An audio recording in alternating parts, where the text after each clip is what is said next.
Okay, continuing with this series that I started a week and a half ago now, or 2 weeks ago. Looking at teams that have missed the playoffs and where they are going forward, and just, we haven't done the draft lottery yet. Starting on Saturday, these are going to look a little different because we're going to know where guys are in the draft lottery. But let's take a look at Arizona prior to the draft lottery because they don't need to win it. This is the funny thing with Arizona. They really don't need to win it. Their number one money getter is Derek Stepan, who's got a $6.5 million cap hit until 2020-2021, becomes a UFA after that. Boland is still on the books. He's not going to play, but he's still on the books for $5.5 million. He's a UFA next summer. He'll likely retire. Panik's a UFA this summer. I think they might have brought him back, but of course, Panik was arrested last week, and I think that could definitely influence whether or not he comes back. Martinook has a $1.8 million cap hit, and his contract expires next year. Richardson's UFA this summer. It'll be interesting to see if they bring him back. Brad Richardson at this stage, he gets injured regularly, but still is a fourth-line utility guy. I still like him, personally. Cousins, $1 million cap hit. That expires next summer when he'll become a restricted free agent with arbitration rights. Keller has 2 more years at $885K. Max Domi's a restricted free agent this summer. How much is he worth based on the season that he had, where I think we can all agree he underachieved? Perlini, $863K for 1 more year. Dvorak, $839K for 1 more year. Fisher, $821K for 2 more years. And yeah, if you're wondering, those are all kind of bargains. Dauphin, RFA this summer. Ronaldo's UFA this summer. Please let Ronaldo go. To the NHL, just let Ronaldo go. Archibald, $675K. He's got 1 more year on that. Freddie Hamilton is an RFA this summer with arbitration rights. On the blue line, Oliver Ekman-Larsson's going to be a key figure going forward. $5.5 million cap hit. He's an unrestricted free agent next summer.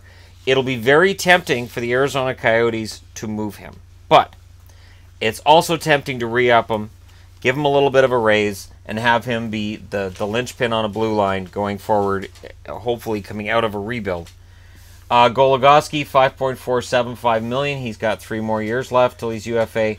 Hjalmarsson's a UFA next summer. Hjalmarsson also may be a trade piece this year. Demers, $3.957 million for 3 more years till he's UFA. And remember, he accepted a trade to Arizona and declined one to Vancouver. So read into that what you will.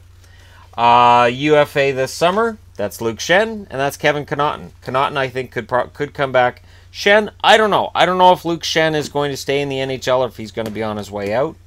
Chychrun, $925K. He's a restricted free agent next summer.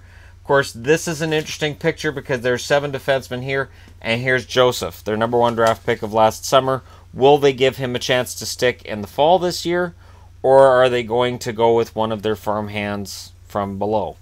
Or do they move somebody out from their forwards? They've got a ton of young forwards that are very cap-friendly indeed, and they could definitely use one or two of them to acquire a defenseman.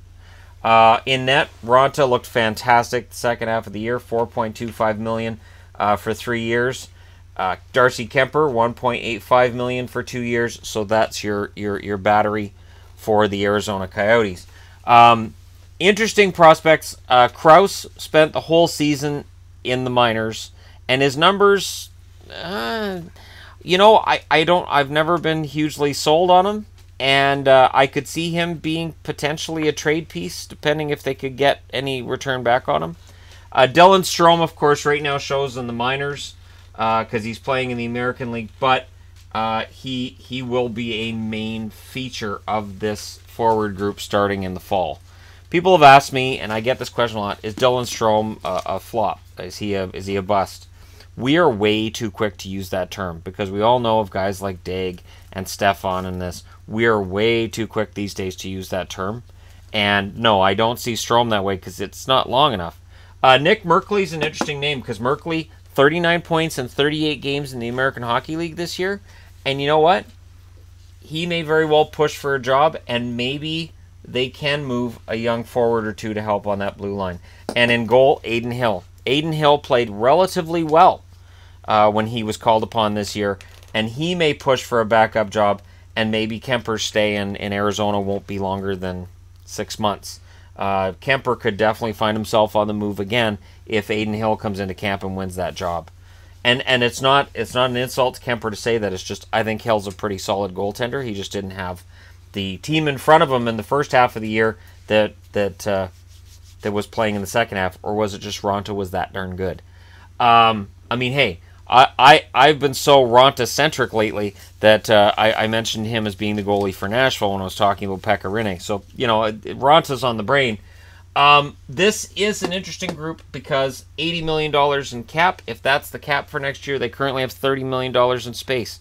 So why am I not talking about a big money free agent? Because Arizona doesn't sign big money free agents. The uncomfortable conversation with Arizona is this. So if you're an Arizona fan and you don't want the team to move, you're in luck. The NHL doesn't want the team to move either. And for fans who come in and they'll always say, oh, Arizona's got to move, they got to move, they got to move. Well, Arizona's going to get a first-round pick this year. It's going to be pretty good, and it's probably going to fill out. Who knows? If they win the draft lottery and they get Dahlin on this blue line, they may have one of the better blue lines in the West next year. But the thing is, as much as Arizona fans are excited to keep the team there and see what happens going forward, they will never be a big spending team. They don't make the money.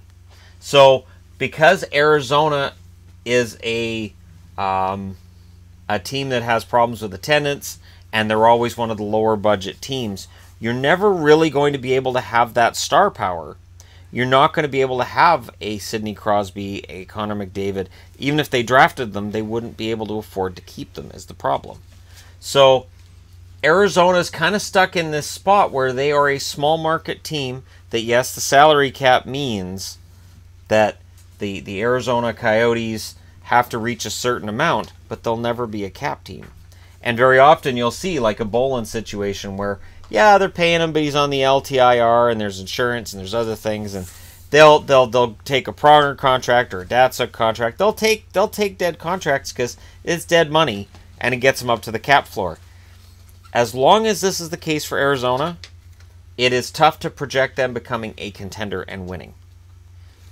They could definitely get into the mix for a wild card spot, but they're very, very difficult to project as a team that long term you can look at and say, oh, they're going to be a contender or a Stanley Cup winner.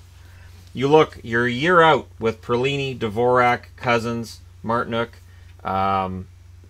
Archibald, OEL as well if they keep him, Hjalmarsson, Chychrun. Chychrun could get a big raise. These guys are all going to want to get raises, and it's very possible that Arizona looks and goes, well, we could give them all raises, but our bottom line, here's how much money we're making, and even with the money the NHL redistributes through the league, so there's teams that pay in and there's teams that take out, and I guarantee Arizona takes out every year. I don't even have to look at the numbers, but really, are they ever going to be able to build a team that contends and pays like a contender? Because otherwise, yeah, we would be looking at this team and saying, geez, this would be a perfect spot for Tavares. And if anybody's going to laugh at that, go look at their record in the second half. This was a very good team in the second half of the season. And they could have a solid draft pick if they win the draft lottery. They have a fantastic defenseman, and if they could then turn around and sign Tavares, hey, Arizona's, on the map. But I can't see Arizona paying that kind of money because I don't think they make that kind of money. So it's a holding pattern. Arizona doesn't have to worry about losing their team, so the fans can continue to go.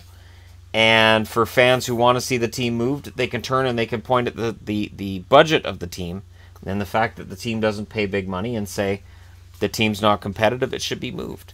And Quebec would be a great place for it. I kind of disagree just a little bit because the Canadian dollar's been really badly fluctuating lately, and those are big amounts of money that you're fluctuating for these guys who are paying out the money. Even a drop of just a few cents, and you're asking owners to spend a few $1 million extra just because they're in Canada over what they'd spend in the States, which is a big part of the reason why the NHL will continue to try to make this work and not add an extra team to Canada. The Canadian dollar definitely makes a difference. But, all right, that being said, You know, Arizona, I think, has a shot at building a team that can contend for a wild card. If they add a couple of nice pieces in the offseason, they can absolutely get into that. But we'll see what they do. Let me know what you think they should do in the comments section below. Don't forget to hit like and subscribe if you're browsing your way through. You just happened upon this video. And if you're a Coyotes fan, let me know which of the guys on the left side of the board, other than Strome, you're most interested in, and which prospect I didn't list here that you're most interested in. Because again, I just go with the guys that I think may very well push for a job. If Joseph is ready, and if they do draft Dahlin, or if they draft even Noah Dobson, if they drop in the draft a little bit, they grab Noah Dobson, we may very well see a situation where Dobson could improve that blue line as soon as he's eligible to play on it. There's a lot of things to like, and yet there are those issues that seem a little bit small, but they're not when you really think. Anyways, again, glass half full, glass half empty. It all depends on how you see it. Thanks for watching. I'll talk to you again soon.